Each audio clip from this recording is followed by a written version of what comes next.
रूहा सिद्धयरिया उज्झाया साहु पंच पर मेठी ते विहु चिट्ठहिया दे तम्हा आदाहु में शरणम सम्मत्तं सन्नाणं सच्चारितं हि सत्तवं चैव चौरो चिट्ठहियादे तम्हा आदाहु में शरणम।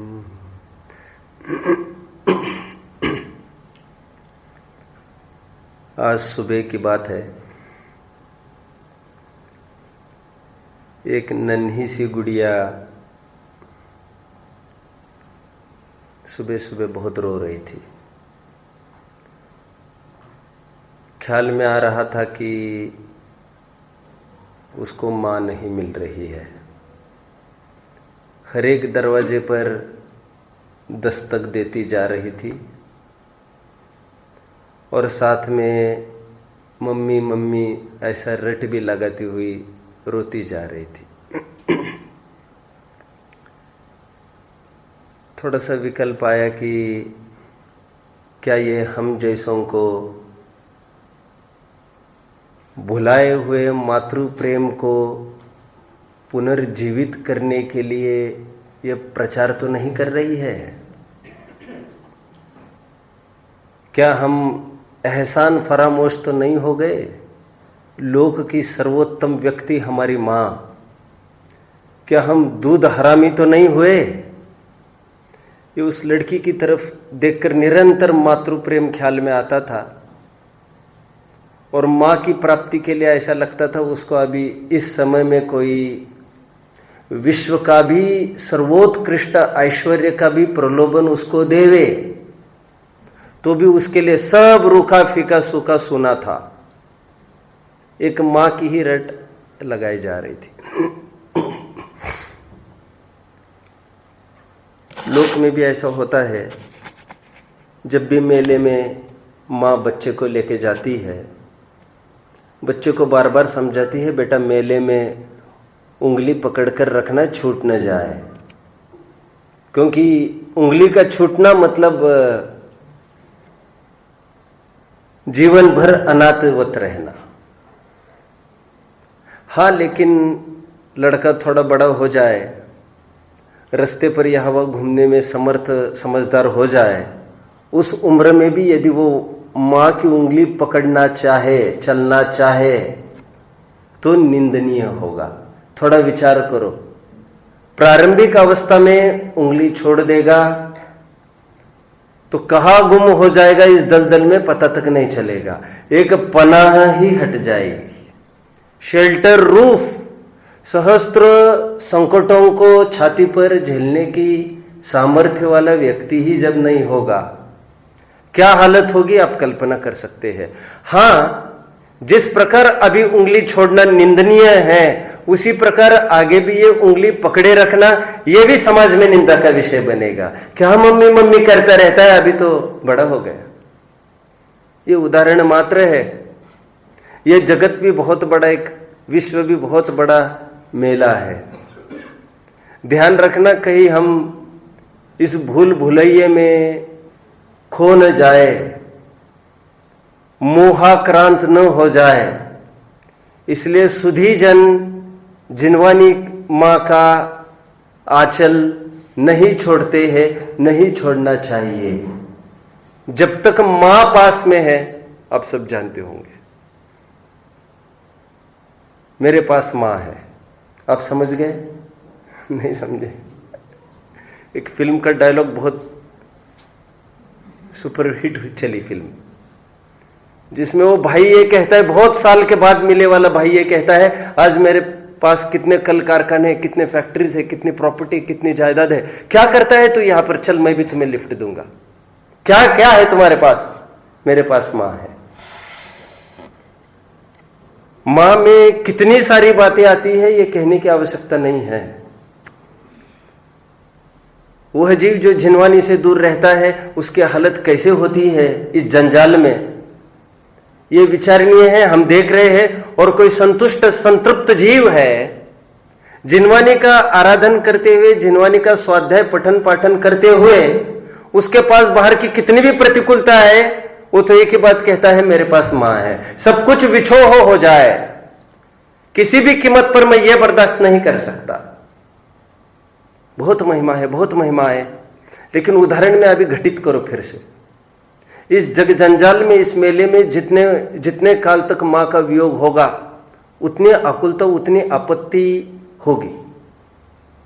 इसलिए कलश 4 में आत्मख्याति में लिखा, जो जिन वचन में रमण करते हैं वे स्वयं मोह का वमन करते हैं।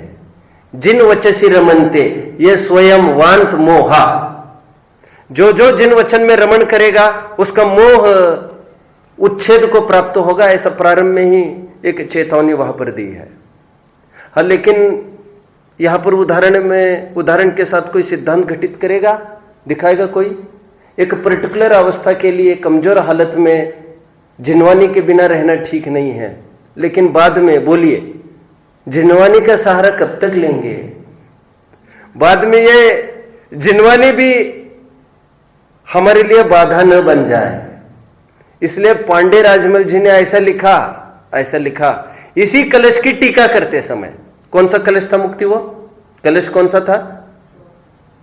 जिन वचसी रमनते ये स्वयं वांत मोहा, उभय नई विरोध ध्वंसिनी स्यात् पदांके, वो वाला छंद है।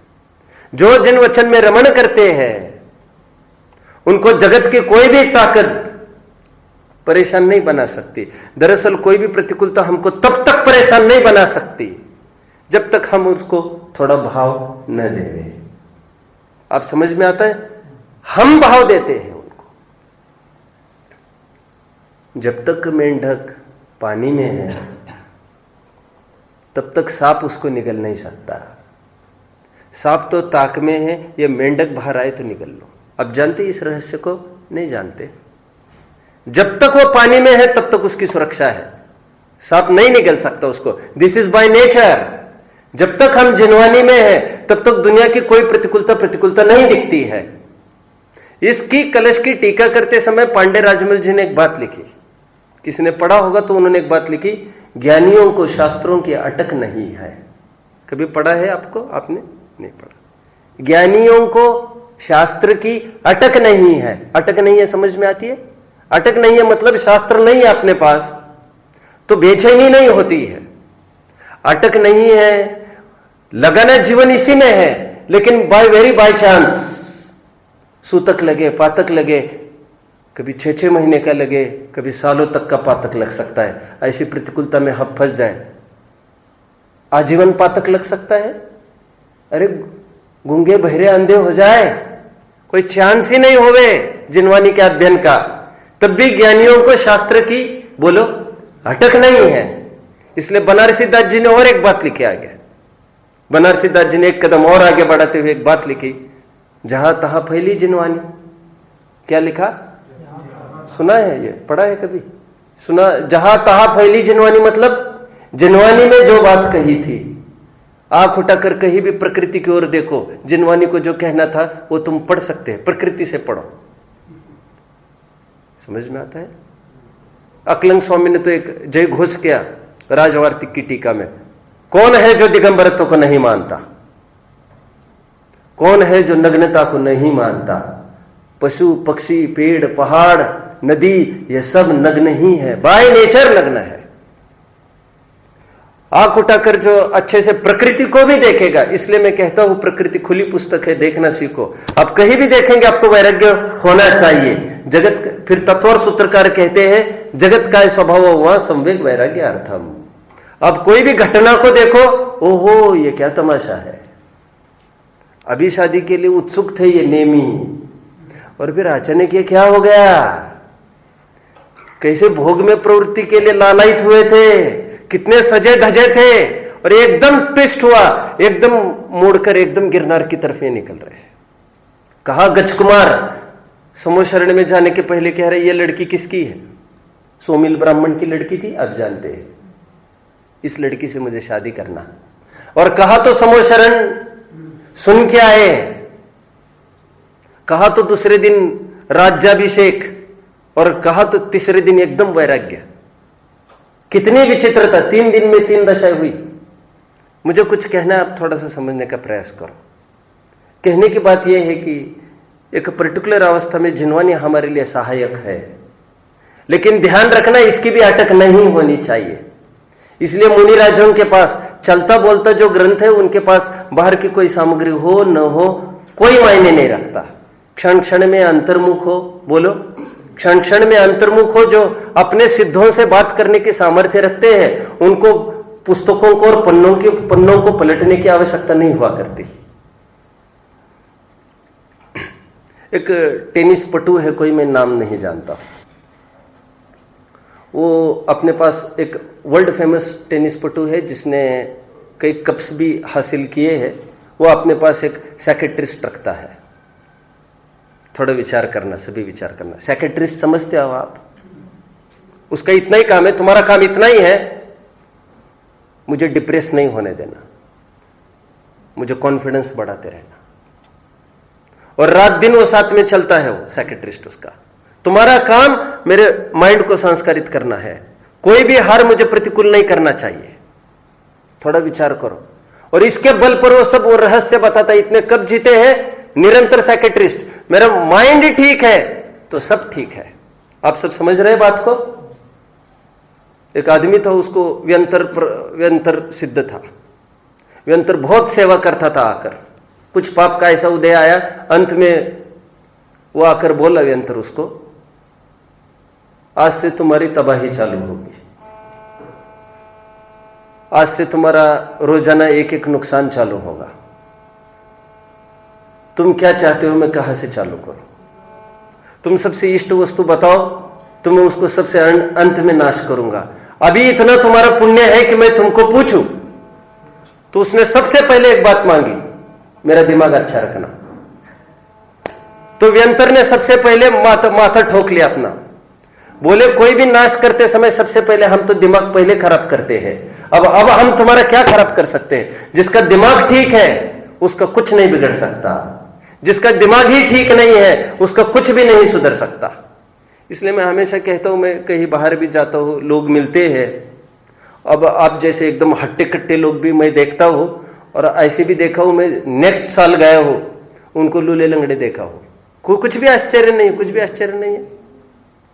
तो मैं और एक जगह गया तो बहुत जनों ने ये कहा, फिर वो ऐसे ही एक दशा हुई, एक्सीडेंट हुआ, जिसमें एक्सीडेंट मतलब कि पैरालिटिक अटैक हुआ किसी को, हाथ पैर काम नहीं कर रहे उनके, लेटरिन बाथरूम का समझ में नहीं आ रहा है, और तो और बोलना भी नहीं जानते अभी, सब खत्म हो गया अभी।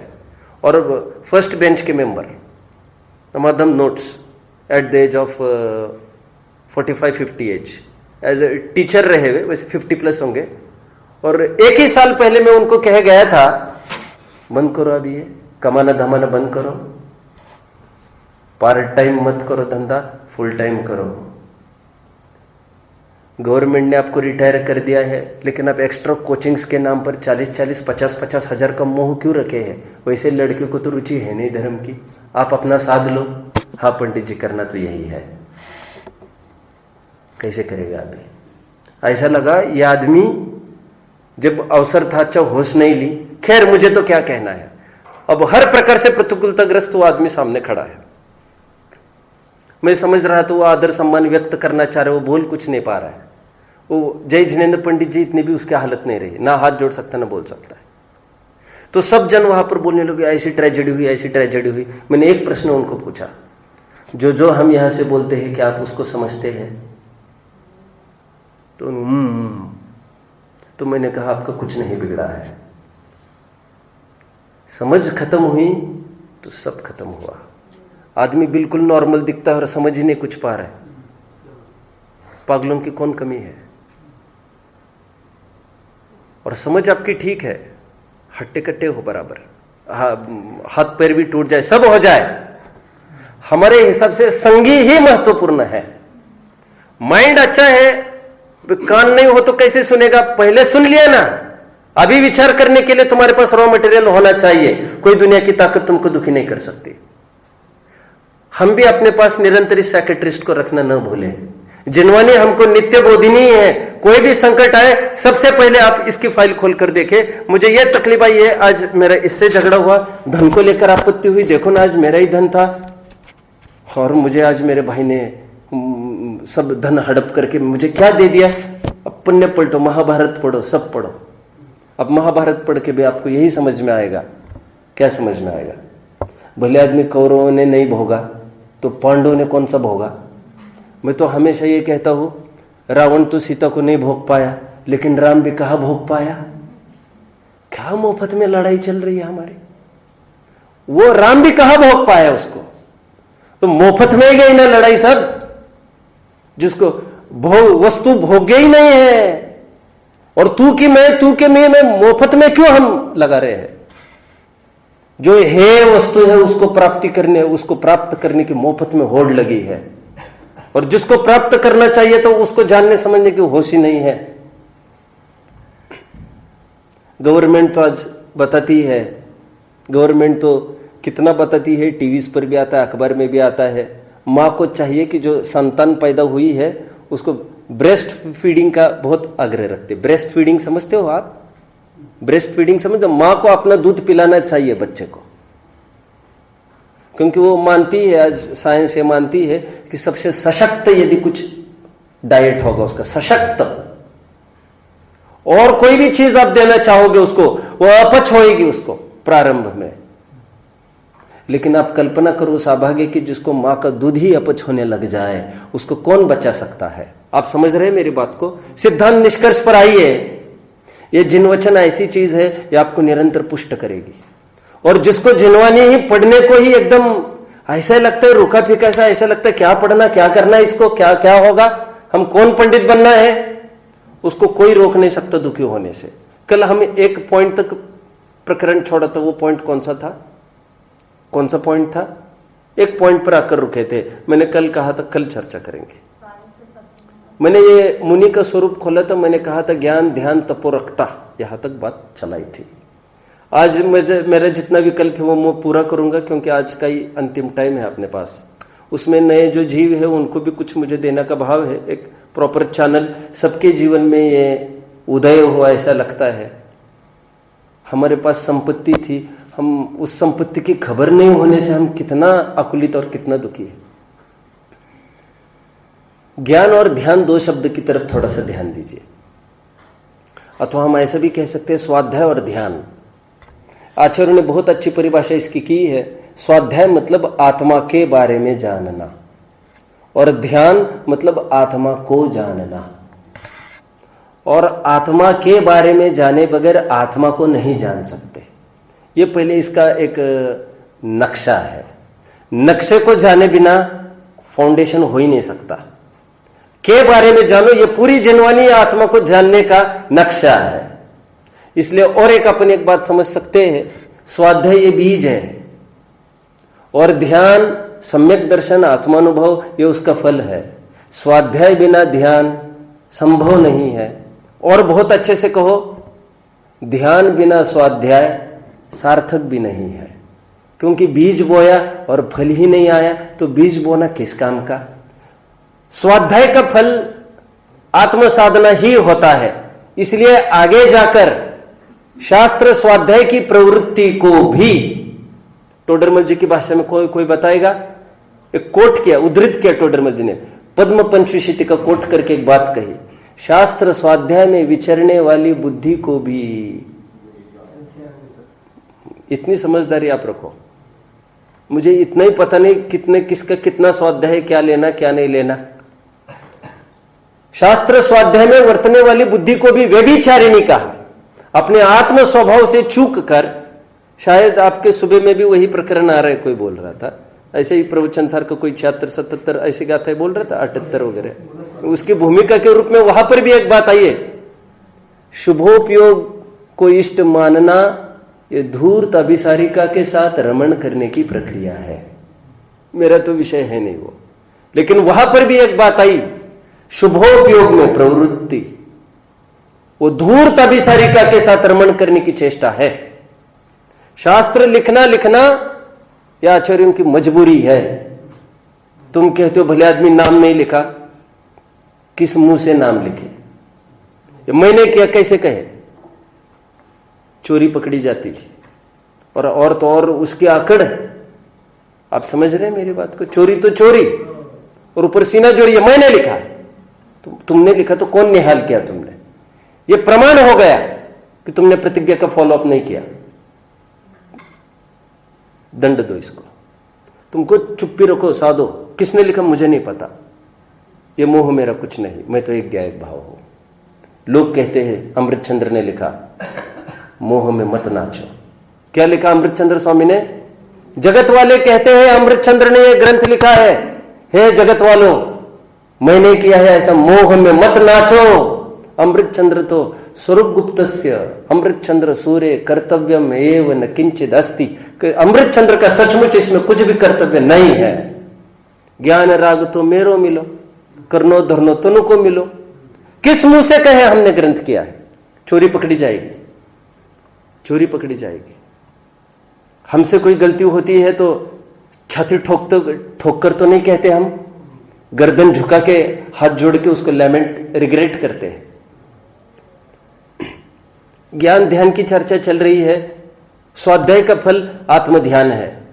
आत्म ध्यान के जितने भी इच्छुक जीव हो वे आत्मा को भली भांति ग्रंथों से समझे बिना कदापि उनकी मनसा शांत नहीं हो सकती।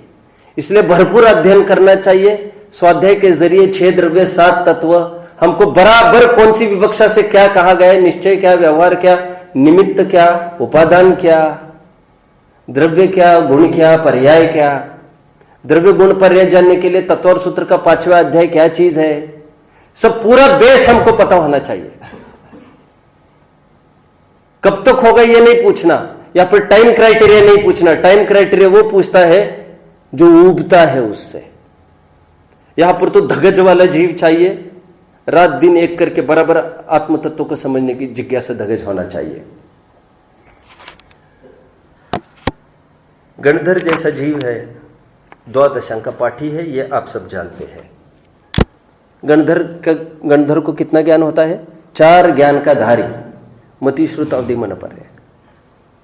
द्वादशांक पाठी श्रुत केवली होते हैं ना वे नियम से, गणधर नियम से श्रुत केवली होते हैं। द्वादशांक पाठी क्या नहीं आता उनको, मेरा प्रश्न है। क्या नहीं आता, मेरा प्रश्न है। जिनको सब कुछ आता है उनका और भगवान का अविनाभावी संबंध है। बराबर रात दिन वहां पर हाजिरी लगा रहे, रात दिन। जिनको सब कुछ आता है वो 1 मिनट भी वियोग नहीं कर रहे। नया कोई प्रमेय उनको नहीं मिलता, नहीं मिल सकता। और सालों तक अपने गौतम कितने 30 साल तक बराबर पीछा किया। आप सब जानते होंगे तीर्थंकरों का विहार होता है तो गणधर, प्रतिगणधर, रिद्धिधारी, ये बराबर उनका भी विहार होता है। इनका कभी भी वियोग नहीं होता। भोजन पान उनका नहीं होता, निहार नहीं, कुछ नहीं, समोशरण में ही उनका पूरा जीवन निकलता है। और भगवान चले गए तो गणधर भी निकल जाते हैं। फिर वे किसके लिए रुकेंगे? जिनको सब कुछ आता है, द्वादशांक पाठी है, वे बिल्कुल एलर्जिक नहीं, रात दिन पढ़ते हैं। हमको तो कुछ भी नहीं आता है, हमको तो कितना उत्साह से उसमें उतरना चाहिए था। कभी कभी ऐसा भी लगता है पहले दिन के विद्यार्थी को जितने उत्साह उमंग होता है, उत्तरोत्तर जो हमें 10 साल हुए, 20 साल हुए, हमारे एकदम ढीला पुरुषार्थ एकदम शिथिलता की तरफ बढ़ने लगता है। और वही बातें सुनकर फिर अनुत्साह सा बना रहता है। वो जो जोर पहले दिन था मोक्ष मार्ग में, पहली प्रतिकूलता आई थी तो एकदम सुध लेके भगवान के सामने प्रतिज्ञा करी थी, हे भगवान अभी यहीं पर पूरा जीवन लगाना है। और सर्वोत्कृष्ट साधारण लोग के मिनिस्टर को भी कोई वर्ड देकर उसको फॉलो नहीं करते हैं, उसका क्या फल होता है? ये 3 लोग के नाथ को जो एक बराबर वचन देकर बराबर फिर राग में उलझने की चेष्टा करता है, उसको कोई सुनवाई नहीं होगी। फिर अवसर बार बार नहीं आते हैं। स्वाध्याय कैसे करें, थोड़ा इसको बताया जाएगा अभी। स्वाध्याय के वैसे तत्व और सूत्र में 5 अंग कहे हैं। तत्व और सूत्र का एक सूत्र है, ये 90वें अध्याय में आप यदि पढ़ते हैं तो उसमें पूरे तप का निरूपण आया है, वहां से आप पढ़ सकते हैं। थोड़ा मैं इसको पहले खोलूं, फिर अपने प्रकरण में अभी फिर पूरा इसमें लूंगा। मैं प्रैक्टिकल जो कहना है वो 5-10 मिनट में मैं आता हूं। सम्यक ज्ञान चंद्रिका में एक चर्चा छेड़ी भूमिका में, उसके सम्यक ज्ञान चंद्रिका की पीठिका है, भूमिका है, उसमें एक चर्चा छेड़ी। शंकाकार ये कहता है कि क्या होता है शास्त्र पढ़ने से, पैसा कमाओ। एकदम स्थूल जीव है ये, तो एकदम स्थूल जीव है।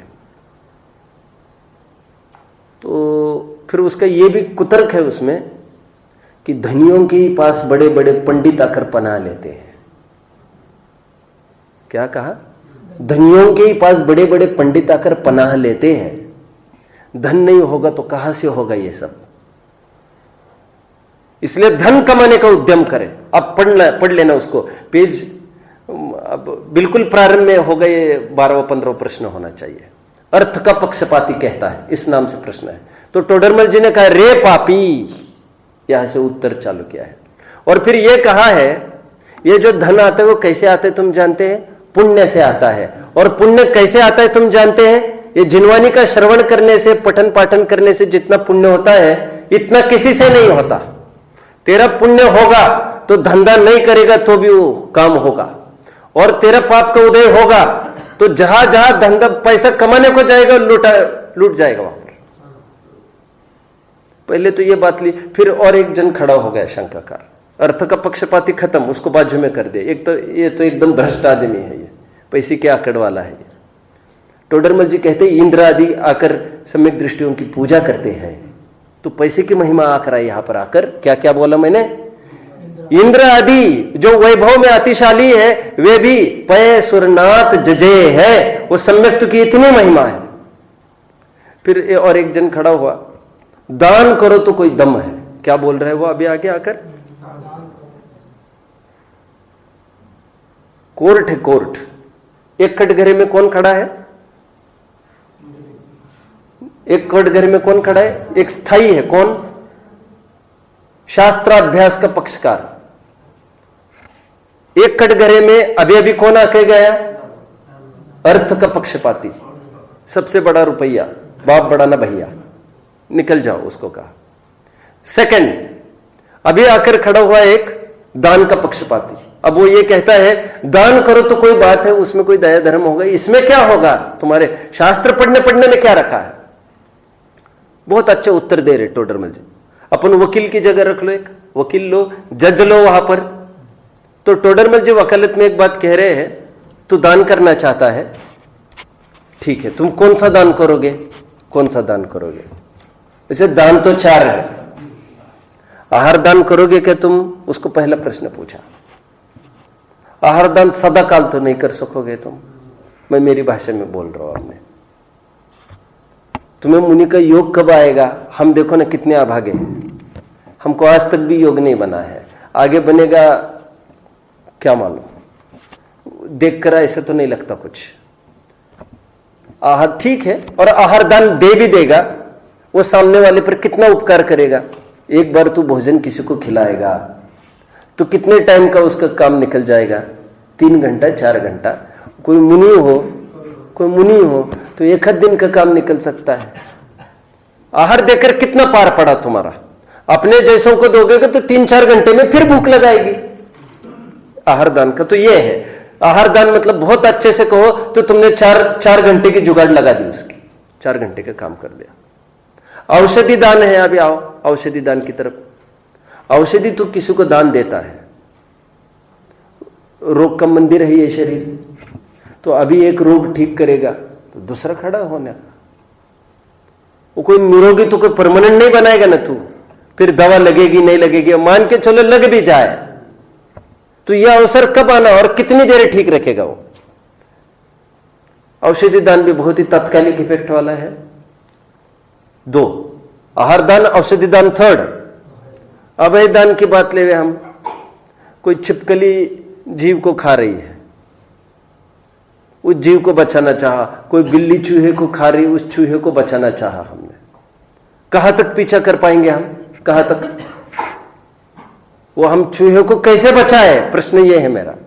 और चूहे को कहीं भी रखेंगे और चूहा ही दूसरी चीजें खाने लग जाएगा, तुम क्या क्या मना करोगे? और अभी हाल तुमने अलग कर दिया और फिर वो तुम्हारे पीठ पीछे क्या क्या करोगे तुम? ये कोई प्रैक्टिकल उपाय नहीं है।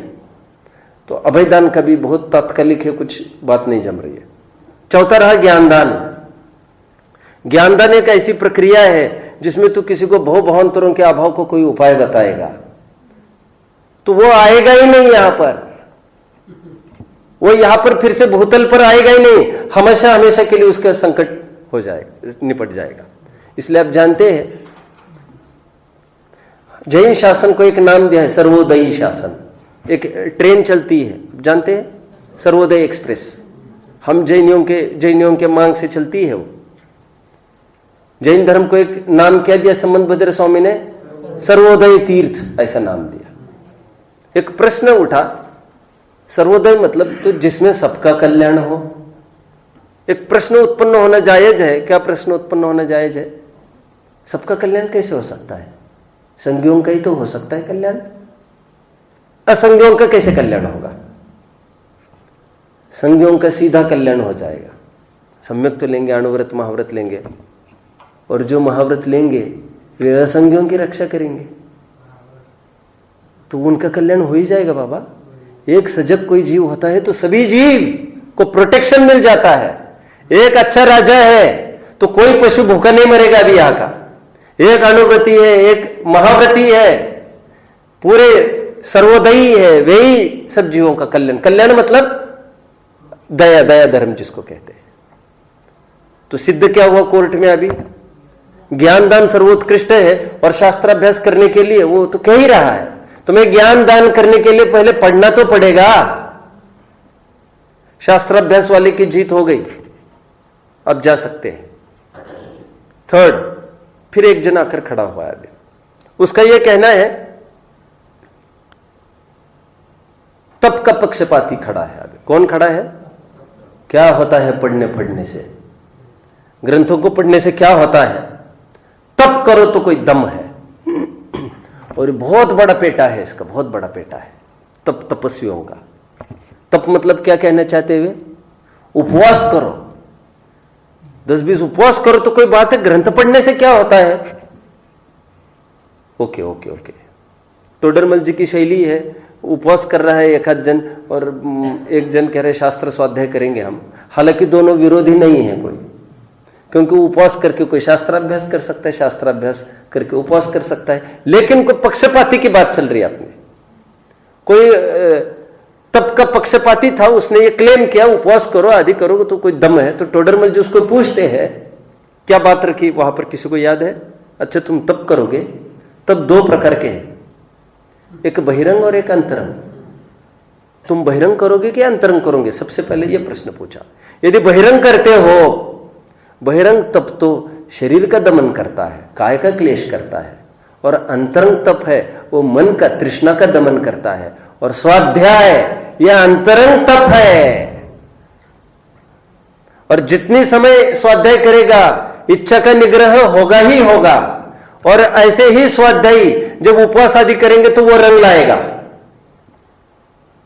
इसलिए कहना पड़ा, तत्वर सूत्र के बाद लिखा है, आपने पढ़ा होगा, 10 अध्याय परिच्छिन्ने तत्वार्थे पठिते सती फलम स्यादुपासस्य भाषितम जिन पुंगवे। क्या अर्थ हुआ इसका? 10 अध्याय परिच्छिन्ने तत्वार्थे पठिते सती, जो तत्वार सूत्र को पढ़ेगा उसको एक उपवास का फल लगेगा। यह आचार्यों को इसलिए लिखना पड़ा क्योंकि जानते हैं ये कितना लगा है उपयोग इसको उपवास में। तो भैया एक उपवास में जितना फल लगता है, तुम एक बार तत्वर सूत्र पढ़ो, काम हो जाएगा तुम्हारा।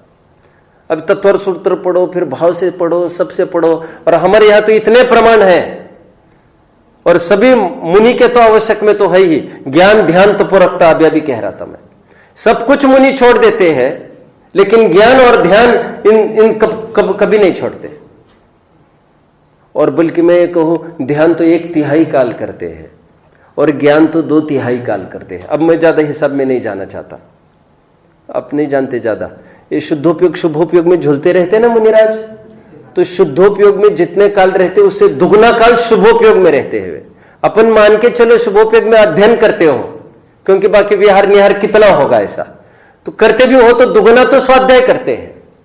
आगम चेष्टा तदो ज्येष्ठा, आगम की चेष्टा ही ज्येष्ठ है साधुओं के लिए। स्वाध्याय के 5 अंग की मैं चर्चा कर रहा था, उसको फिर से उठाता हूं। जो पहले दिन का मेंबर है उनका ये प्रश्न होगा, हम हमारे जीवन में स्वाध्याय करना चाहते हैं, कैसे करें? उसको डायरेक्ट प्रैक्टिकल अभी यहां से कुछ चर्चा करेंगे। 5 अंग स्वाध्याय के कहे हैं तत्वार सूत्र में, कौन कौन से हैं? कोई बताएगा? वांछना, प्रचना, अनुप्रेक्षा, आमनाय और उपदेश, 5 लिए। उसे श्लोक वार्तिक में और लिए हैं श्रवण, ग्रहण, धारण, निर्धारण, परिणमन।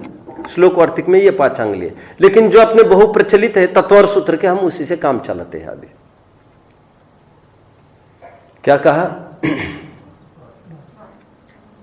वाचना। अब इसको देखें। अब अपन वाचना मतलब रीडिंग करना। अब प्रश्न ये है, बात ये है, जो आपके वहां पर स्थानिक विद्वान है, अब उनसे जुड़िए। रोजाना आपके स्थान पर कोई स्वाध्याय चलता हो, आप वहां पर नियमित रूप से स्वाध्याय में जाइए। और यह आकांक्षा बिल्कुल न करिए क्या क्या क्या हमको फटाफट समझ में सब आ जाएगा।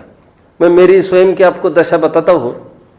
जब मुझे धर्म की रुचि लगी थी, 24 वगैरह साल की उम्र थी, 24-25 साल की शादी हुई थी मेरी, और होने के एक 4-5-6 महीने पहले की बात होगी। बात की धर्म रुचि लगी तो एक बात ये लगी, एक स्पीच सुना था, मैं उसको स्पीच कह रहा हूं बहुत सोच समझ कर। एक स्पीच सुना तो मुझे लगा इसको अपन को पढ़ना है पूरा। एक साधारण एक स्पीच सुना था, जैन पर आधारित एक स्पीच हुआ। मुझे एक सच उमंग हुई, एक साधारण लड़के का था, मुझे तो कोई याद नहीं कौन था वो लड़का, लेकिन जयपुर से कोई आया था ये जानता था, वो पढ़ता था तब वहां पर। कहते थे वो फर्स्ट ईयर में पढ़ता है, मतलब पूरा शास्त्री भी नहीं हुआ था। तो मुझे किसी ने ये थोड़ा कहा कि यहाँ पर तो रोज ऐसा स्वाध्याय चलता है, एक विद्वान लेते हैं, कराते हैं, तुम यहाँ पर रोज आ सकते हो। तो मैं वहाँ पर गया तो मुझे बहुत अच्छे से याद है, 8-10 महीने वो क्या बोल रहे हैं सामने वाले में बिल्कुल नहीं समझता था।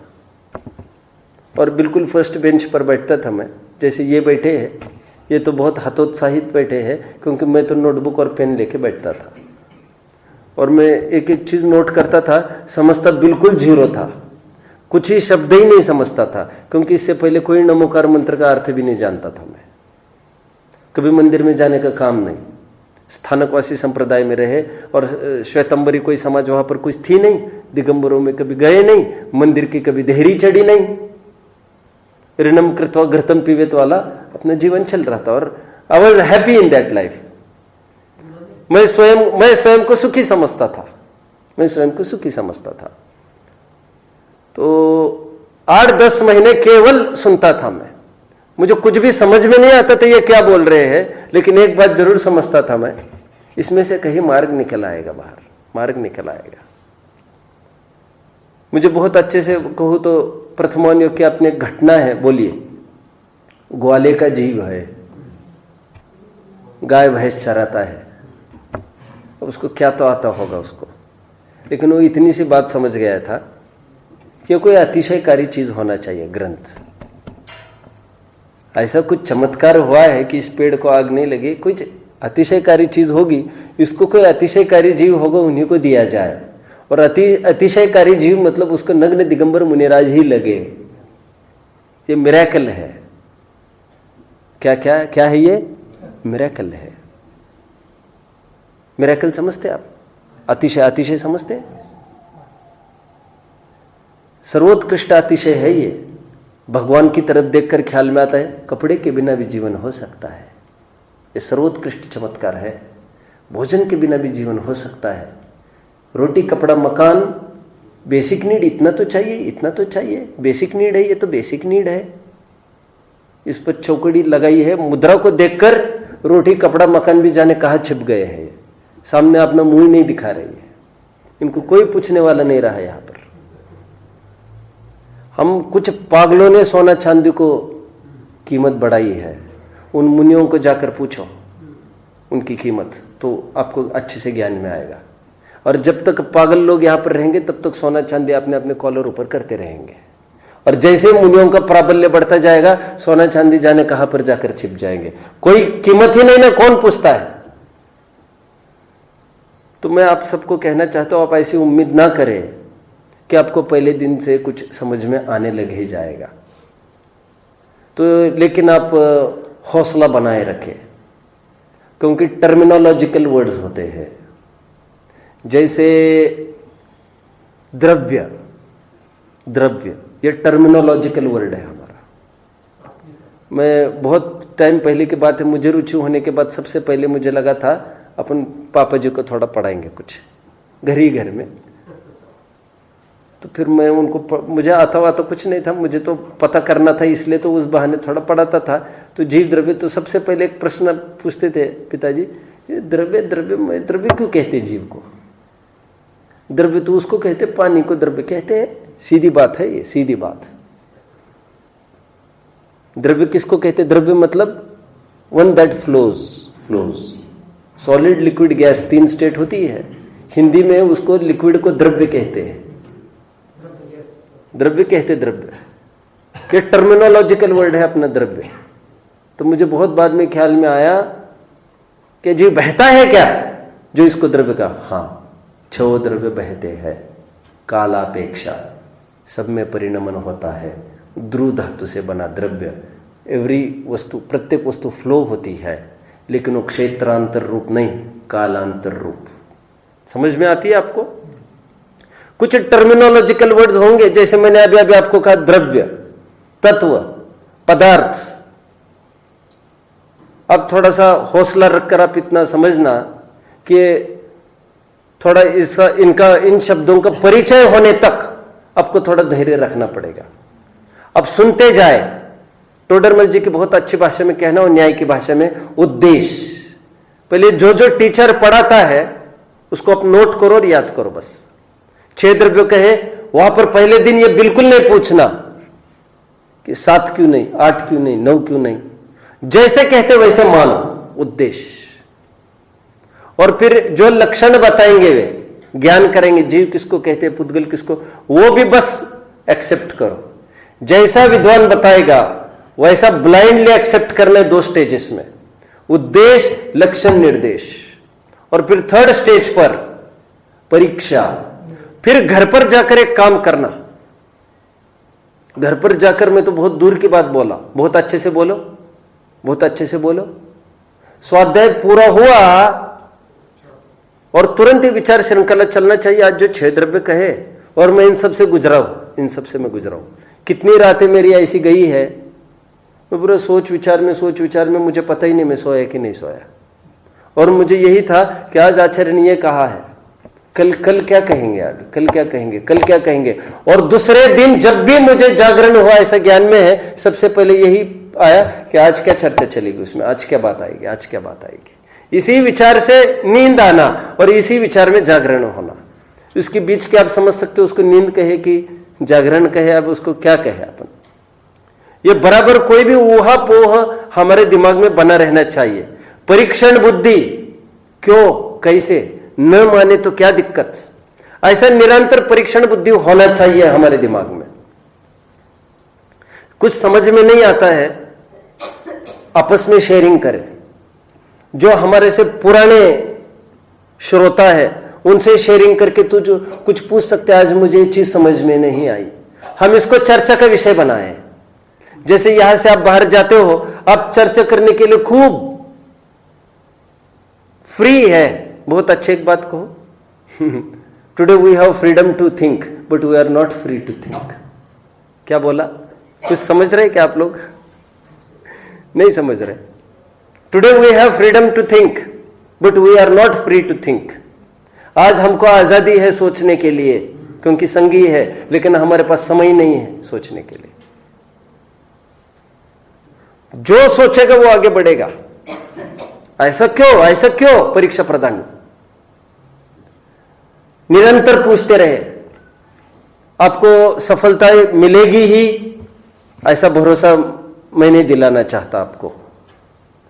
बहुत बार आपको उपेक्षा भी होगी आपकी, क्योंकि क्या बार बार पूछता, और क्या एक बार बता दिया ना तुमको। लेकिन ये गर्जी का मार्ग है, मर्जी का मार्ग नहीं है।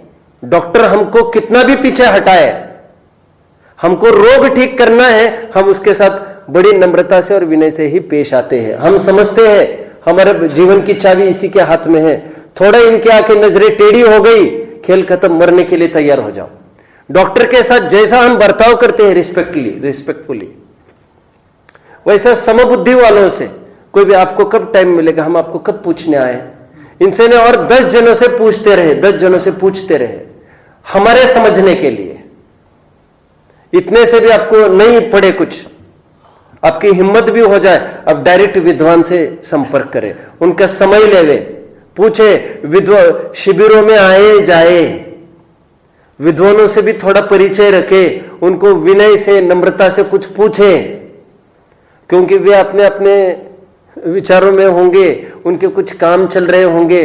पुस्तकें लिखना करना फ्री नहीं होता है, कोई व्यस्त रहते हैं, इसके बाद वो, उसके बाद वो, उसके बाद, क्योंकि उनका तो जीवन ही है वो। आपको बहुत नम्रता से, आपको तरकीब चाहिए उनसे समय कैसे लिया जाए, और उनको नम्रता दिखेगी तो वो तुमको कोई चीज देंगे। दुनिया में तो दूसरों की तिजोरी हमको हड़प करनी है, तब तो माथे पर बंदूक लेकर हड़प सकते आप, लेकिन किसी से विद्या सीखनी है और आप ये रीति नीति अपनाएंगे तो जितना आता है उतना भी भूल जाएगा वो। तो यहां पर तो नम्रता का काम है, याद दिलाने की आवश्यकता नहीं है। बोलो, घटना बोलो रामायण की, लक्ष्मण को बोल दिया नम्रता। एक कहावत चलते, विद्या विनयने शोभते, मैं उसको पूरी करता हूं अभी।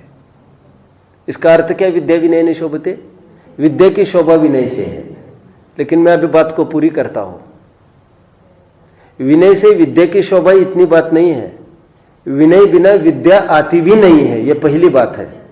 शोभा फोभा की तो बात की बात है, बहुत दूर की बात है। आप नम्रता रखे, वाचना, पूछने में हिचकिचाए नहीं आप। अब जितनी शंकाएं आपके अंदर रखोगे, डॉक्टर को कोई भी एक चीज कहना आप संकोच करोगे, आपका निदान हो ही नहीं सकता वहां पर। और कभी आप बातों बातों में कभी डॉक्टर ये पूछता है आपको कैसा लग रहा है अभी, आप केवल उनके अच्छे लगने के लिए कहेंगे आप सब कि हाँ ठीक है अभी, तो उसमें एक आपत्ति है। क्या आपत्ति है? देखो, कोई भी डॉक्टर होता है वो 8 दिन की दवा देता है और कहता है 8 दिन के बाद फिर मिलने आना। हमको लगता है वो पैसा लूट रहा है, लूटपाट नहीं कर रहा है वो तो एक स्टडी करता है, स्टडी। अच्छा ये नहीं चली आपको दवा, फिर ये लिख कर दे, वो तो स्टडी करता है, वो तो लूटपाट की कोई बात नहीं है वो, क्योंकि नया नया माल आता है मार्केट में। अब वे कहते हैं अब ये इस पर ये काम करेगा, अभी इसको तो कोई दिक्कत है ही नहीं, वो तो मरीजों के जरिए तो काम करेगा। वो कैंसर की दवा पहले निकली थी ना, दवा निकालने वाले ने कैंसर के कीटाणु स्वयं अपने में डाल लिए थे पहले। क्यों? किस किस को बार बार पूछेगा अब कैसा लग रहा है, अब कैसा लग रहा है? वो स्वयं फीलिंग करता था, स्वयं दवा लेता जाता था और उस जरिए शोध खोज करते थे ये। और थोड़े पागल भी होते ये वैज्ञानिक, ये जान पर खेलने की ताकत रखते हैं। और हम तो सब भुक्तभोगी है दुखों के, हमको तो नया कोई आफत मोलना नहीं है। कोई मुनिराज ने हमारे पीछे शादी नहीं करी थी, ये बताने के लिए शादी में कितना दुख होता है। रोजाना लड़ाई झगड़े सबके देख ही रहे हैं अपन। वाचना, नम्रता से पूछे, विनयवान होकर पूछे, सभा में भी यदि अनुमति हो, विद्वान का भाव अनुकूल हो, वहां पर बहुत विनय नम्रता से आप वहां पर पूछ सकते हैं। जैसा समाधान सभा में होगा वैसा समाधान बाहर हो, ऐसा बहुत कम अवसर होता है, बहुत कम। तो अवसर नहीं छोड़े। विद्वान की जितना ज्यादा से ज्यादा लाभ होगा हम आपको मिलना चाहते हैं अलग से, आप हमको कब टाइम देंगे? हम आपसे ये पढ़ना चाहते हैं, आप कब पढ़ा सकते हैं हम आपको? बड़ी नम्रता से जितना मौका मिलेगा छोड़ना नहीं, वाचना, पृछना, पूछना, हेजिटेशन नहीं करना पूछने में, वाचना। अब फिर कभी यह भी कहना हमने यह सोचा इस प्रकरण में, आपको क्या लगता है? टोडरमल जी की रहस्यपूर्ण चिट्ठी इस मामले में पढ़ना चाहिए। आपने ये शंकाएं लिख भेजी थी, हमने ये समाधान लिखे हैं। और भी तुम्हारे देखने में कुछ आए तो हमको बताना। साधर्मियों को आपस में बोलो, साधर्मियों को आपस में बोलो, तत्व चर्चा ही चाहिए, वहां पर लिखा है। वाचना, पृछना, फिर क्या करे? जरूर ग्रंथों को छोड़कर एकांत के लिए जरूर समय निकाले, जरूर समय निकाले। Company is good, nice company is good, but solitude is bliss. क्या कुछ समझे? बहुत कठिन है समझना। अच्छी कोई कंपनी है तो अच्छा है वो, लेकिन जो बिना कंपनी का काम है वो वरदान है। अभी समझे आप? समझे? कुछ नहीं समझे। अच्छी कंपनी मतलब बुक है हमारे, जिनवानी है हमारे पास, तो आपका समय अच्छा रहेगा। लेकिन इसके बिना भी जो समय है वो उससे अच्छा रहेगा, ये मुझे कहना है। कैसे अच्छा उससे अच्छा कैसे रहेगा? इसलिए श्रीमद जी को कहना पड़ा, जितना पढ़ते हैं उससे ज्यादा चिंतन की आदत डालना चाहिए। वाचना, पृछना, अनुप्रेक्षा, अनुप्रेक्षा मतलब चिंतन करो। आज जो हमने पढ़ा उसका क्या रहस्य है? कुंद को ऐसी क्या आवश्यकता पड़ी है लिखने की? ये गाथा न माने तो क्या आपत्ति है? इस गाथा को यदि हटाते हैं तो क्या आपत्ति है? टीकाकार ने नया क्या डाला इसमें? समझे? सोचो सोचो। मैं इसको कहता हूं रीड बिटवीन द लाइन्स। क्या बोला? क्या बोला? कुछ नहीं समझे? लाइन से लाइन्स, दो लाइन के बीच में गैप होता है, वो गैप हमको कुछ बताता है। क्या बताता है? रुको, दूसरी लाइन पढ़ने के पहले थोड़ा सोचो। अभी जो इसको कहते हैं, क्या कहा मैंने? Read between the lines. जल्दबाजी मत करो, पढ़ता है तो पढ़े डालता है, टोडरमल जी की भाषा में। सुना किसी और को सुना डालता है, प्रयोजन पर दृष्टि नहीं। टोडरमल जी क्या कहते हैं?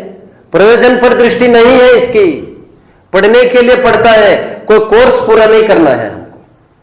वाचना, पृछना, अनुप्रेक्षा, चिंतन करो। आमनाय मतलब उसका बार बार घोलन मनन करो। और उपदेश का कहीं योग बनता हो जरूर उपदेश भी चालू करो। घर में चर्चा, घर चर्चा रहे धर्म की, इतना तो सब बोल रहे हैं। आज सुबह पंडित जी के स्वाध्याय में क्या आया? क्या चलेगा कल? मैं आपको याद दिलाना चाहता हूं, समय तो थोड़ा जाएगा। सोनगढ़ की परंपरा थी, 8 बजे प्रवचन चलते थे। क्या? कितने? 8 बजे, 8 से 9 प्रवचन होते थे सुबह गुरुदेव के। शार्प 8 बजे चालू होते थे, 9 बजे बंद होते थे। 8 के 15 मिनट पहले गुरुदेव सीट पर आकर बैठते थे, गद्दी पर आकर बैठते थे 15 मिनट्स बिफोर, और पब्लिक आधा घंटा पहले आकर बैठती थी। सभी जम जाती थी सभा। गुरुदेव वहां पर जो आज विषय पढ़ाना है उसको पलटते रहते थे पेजेस, क्या पढ़ाना है आज क्या नहीं। और जितने भी विद्वान बैठे रहते थे वे सब बिल्कुल रीडिंग करते रहते थे वहां पर। आज क्या पढ़ा है? विद्वान ये कहते थे, डॉक्टर साहब तो आज ये कहते हैं, भरी सभा में कहते हैं, गुरुदेव की किसी भी प्रवचन में बैठना होता है आधा घंटा पहले जाते थे। तो अभी तक जो 3 गाथाएं चली, आगे जो 3 गाथाएं आएगी उसको पूरा पढ़ लेते थे सब। इतना तो होता ही है ना आधा घंटे में। और 10 दिन एक गाथा चलनी है, मान के चलो 10-12 दिन, तो 10-12 दिन वही विषय चलता था पढ़ने में, तो घोलन मनन वही चलता था। और गुरुदेव वहां पर आकर क्यों पढ़ते थे सबके सामने? तुम्हारा अकेला पढ़ा करो वहां पर कमरे में बैठकर। अरे वहां पर तो पढ़ते ही है, वहां पर तो पढ़ते ही है, रात दिन वहां पर भी पढ़ते ही थे, यहां पर आकर फिर पढ़ते थे। पंचम काल का तीर्थ का है जिनवानी को। वाचना, पृछना, अनुप्रेक्षा, आमनाय मतलब परिपाटी, निरंतर उसको घोलन मनन करे। और मौका पड़े तो आपको कुछ बोलना है, नहीं हम कैसे बोले, क्या बोले, इसमें संकोच नहीं करें। जितना हमको उदार दिल से, मुक्त हस्त से ऊपर से भर भर के बांटा है, हम कंजूसी ना करें उसको पास ऑन करने में, जितना बनता है शक्ति प्रमाण उतना आगे करें। पाठशाला लेना चालू करें कहीं भी, दूसरों पर उपकार करने के लिए नहीं, यह स्वयं के लिए उपकारी हो जाएगा। दूसरों को पढ़ाना ये पढ़ाने के लिए नहीं है, स्वयं पढ़ने के लिए है। क्योंकि हमको कितनी जिज्ञासा हो सकती है, ये 20 जनों को पढ़ाते हैं, 20 जनों को अलग अलग प्रश्न उत्पन्न हो सकते हैं, वे हमको पूछेंगे, हमारी विचारधारा एकदम पुष्ट होती जाएगी।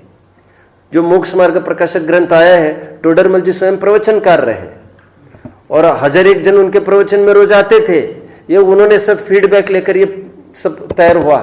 जितने प्रश्न आते हैं वो और भी किसी के प्रश्न हो सकते हैं, हमको मिलता है इसमें।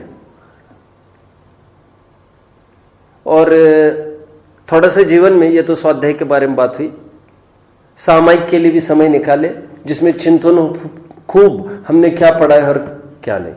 थोड़ा अवसर मिलता है जीवन में, अब ये तो बहुत रेयर केस है, लेकिन बहुत निवृत्ति वाले जीव हो वो थोड़े जैनेतरों को भी पढ़ लेंगे। आपको उतना भी टाइम नहीं हो, मोक्ष मार्ग प्रकाशक का 5वां अध्याय आप पढ़ेंगे, उससे आपको ख्याल में आएगा टोडरमल जी ने कितने जैनेतरों को पढ़ा था। आपको कम से कम 101 दाखले उद्धरण जैनेतर ग्रंथ के मिलेंगे आपको। एक भक्तंबर स्तोत्र का एक छंद है, हे भगवान बहुत अच्छा हो गया, मैं शंकर है महादेव है सबके पास गया, बहुत अच्छा हुआ और अंत में तुम्हारे पास आया। क्या एक छंद है, भक्तंबर में एक छंद है, हे भगवान बहुत अच्छा हुआ, मैं पहले यहां वहां गणपति है ये है सब जगह जाके आ गया और फिर तुम्हारे पास आया। क्यों?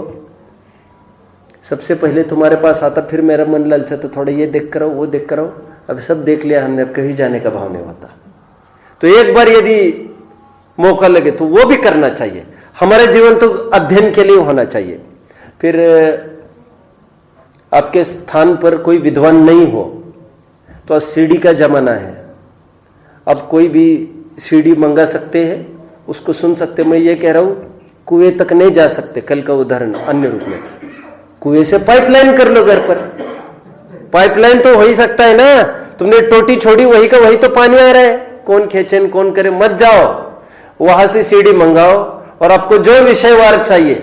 आज महाभाग्य से हमको बाल बोध से लेकर षट खंडागम तक के आपको प्रवचन मिल जाएंगे। लेकिन एक कहना मैं जरूर चाहूंगा, कभी कुछ पढ़ लिया, कभी कुछ पढ़ लिया, कभी कुछ पढ़ लिया, कभी कोई पत्रिका देख ली, कभी कोई पत्रिका देख ली, कभी किसी की दवा खा ली, कभी किसी की दवा खा ली, कभी फिर ये डॉक्टर से, फिर इस डॉक्टर को पकड़ लिया, 4 दिन उसका खा लिया, 4 दिन उसका खा लिया। कौन से डॉक्टर को जाकर कहोगे इलाज नहीं आया? तो कोई भी आप अध्ययन करते हो, अद्योपांत उसको ग्रंथ लिया है, अद्योपांत उसको पूरा करें हम बहुत अच्छे से। जब हम पढ़ने बैठते हैं, एक पेंसिल हाथ में लीजिए, एक पेंसिल हाथ में लेकर जो जो अच्छे बिंदु आए हैं उसको नोट करें आप, एक डायरी भी अलग से बनाएं, जो अच्छा लगा है उसको अंडरलाइन करें, जो अच्छा नहीं लगा जो जिसमें शंका रही कुछ उसको क्वेश्चन मार्क करें और एक डायरी बनाकर वहां पर प्रश्न चढ़ाए और ताक में रहे। यदि कोई विद्वान का समागम मिलता है और बहुत निकटवर्ती कोई विद्वान हो जिस पर आज तो फोन पर भी बात हो सकती है, तो उनका अनुकूल समय लेकर हम फोन पर भी समझे हमने ऐसा ऐसा पढ़ा, यहाँ पर इसका क्या अर्थ निकल सकता है। वैसे हमने गुरुदेव के भी प्रवचन पढ़े, हमने और भी प्रवचन जो भी आते हैं आज के विद्वान के, इनका भी सुना उनका भी सुना, लेकिन अभी भी नहीं कुछ ख्याल में आता कि आप मुझे बताने की कृपा कर सकेंगे। तो बराबर, और फिर जो समाधान आया उसको बराबर बाकायदा डायरी में नोट करें। आज मेरे पास ये सब है, मेरे प्रारंभ में जितना लगभग इतना प्रश्न उत्तर की इतनी डायरीज मेरे पास भरी है। मैं भी 2-3 बार मैं भी गया था शिविर वगैरह में, थोड़ा एक ट्यूनिंग के लिए, प्रारंभ के लिए। हमको तो कुछ नहीं पता ना, हमको तो कोई उंगली पकड़कर एक गडिलना तो चाहिए प्रारंभ में, उसके बिना कैसे चल पाएंगे हम, और बाद में तो कोई आवश्यकता वगैरह कुछ नहीं हुआ करती। लेकिन प्रारंभ में आपको इतना सब करना पड़ेगा। और विद्वानों का सानिध्य नहीं है, जहां पर शिविर हो वहां पर जाए और वहां पर बीच बीच में भी यही चर्चा करते रहे, यही पढ़े जो आज पढ़ाया। जैसे प्रवचन सर की 80वीं गाथा चल रही है आपकी, वहां पर मैं तो कोई पर्टिकुलर ग्रंथ चला भी नहीं रहा हूं, लेकिन मैं जो जो आधार दे रहा हूं आपको, आप उसको रिफर कर सकते हैं। यहां पर नोट तो कर ही सकते आप, आज क्या क्या विषय में कैसे कैसे लिया तो उसको रिफर करें, आज ये लिया, फिर क्या जमी क्या नहीं जमी वहां से रिफर करके फिर आगे पीछे पूछ लेना। जमे, यहां पर साधारण हाथ ऊपर करे, विद्वान यहां पर भी पूछ सकते, बोलो कोई शंका हो तो बता सकते हो। तो इस विधि से आप स्वाध्याय में बढ़ सकते हो। सफलता कब मिलेगी कुछ नहीं कह सकते हम, लेकिन इतना जरूर मैं कल बात कही, थोड़ा इशारा किया था। जयचंद जी ने उम्र की 60 साल के बाद लिखना चालू किया, तो हम ये भी मत सोचे हमारा बुढ़ापा आ गया है, ये है, और निरंतर युवा चाहिए। और लेट हुआ होगा, लेकिन अभी ऐसा कुछ नहीं बिगड़ा है, क्योंकि अभी भी तुम स्वयं होकर अपने अपने पैरों के ऊपर चल के आए हैं, कोई उठा के तो नहीं लाया है आपको, मतलब अभी कुछ नहीं बिगड़ा है। और मैं तो बहुत जगह कहता हूँ, आज हमको बहुत जोश भी है, आज हम कुछ समझ में नहीं आया, उठकर 2-4 अलमारी देखकर ग्रंथ खोल सकते हैं, रिफर कर सकते हैं, फोन करके पूछ सकते हैं, कुछ नहीं विद्वानों के दरवाजे पर जा सकते हैं, शिविर। आगे ये भी दशा जानी है, आगे फिर लगेगा देखना है। सरवर सिद्धि का आधार बोल रही है, सरवर सिद्धि देखने, सरवर सिद्धि भी दिख रही है अलमारी में सामने, कौन उठे कौन लेवे, फिर बढ़ती उम्र में आप न उठ सकेंगे, उत्साह भी आपको उत्तर डाउन होगा। आज आपके पास थोड़ी ताकत है, जोश है, तो उसका आपको लाभ उठाना चाहिए। तो स्वाध्याय ये ध्यान के लिए एक बीज है। ग्रंथों में तो लिखा है रात दिन स्वाध्याय करना चाहिए। सदा सुखदास जी कहते हैं, जितना समय मेरा अध्ययन में गया वो सब सार्थक है, बाकी सब व्यर्थ है। जिन लोगों ने अपनी संतान को ज्ञानदान कराया, स्वाध्याय में लगाया, वही के लाइन्स कह रहा हूँ मैं, हो सकता है 276 पेज हो, मोक्ष रत्नकरण सावकाचार। जिन जीवों ने अपने बच्चों को स्वाध्याय में, धर्म मार्ग में लगाया, ज्ञान मार्ग में लगाया, मानो उन्होंने करोड़ों का धन दिया है, ऐसे लिखा है, पढ़ लेना वहां पर। गांधी जी का तो एक स्टेटमेंट था बहुत फेमस, बच्चों को अनुकूलता इकट्ठा करने की अपेक्षा उनको प्रतिकूलताओं से जूझने की आदत डाले, कार्यकारी वो है। हम पैसा नहीं जोड़े, हम गरीबी में कैसे निखरना चाहिए, हम ये विद्या सिखाना था हमको उसको। हम पैसा जोड़ते हैं, हम जाने के बाद वो तो पैसा चला भी जा सकता है, नहीं जाए तो गुमान हो सकता है, दोनों में आफत है, दोनों में आफत है। शूज थोड़ा टाइट हो तो मात्र पैर को तकलीफ है, लेकिन थोड़ा बड़ा हो शूज तो गिरेगा और मुंह फोड़ेगा स्वयं का। आप सब समझ रहे हैं, थोड़ी प्रतिकूलता हो, पैसा कम हो तो कैसे, जैसे पैसा बढ़ जाए गुमान हो सकता है, और आफत है उसमें, तो और आफत है। कम पैसे में तो दबकर रहेगा, नम्रता भी ऑटोमेटिक आएगी, सब जगह आएगी, आकड़ तो नहीं होगी। और आकड़ में फिर कभी विद्वान का, कभी धर्मात्मा पुरुष का भी अभिनय कर सकता है, सब हो सकता है। क्योंकि जब जहां पर धन हावी हुआ है वहां पर क्या ज्ञान क्यों करता है, ज्ञान की साधना ये होती है। ओके, ओम नमः।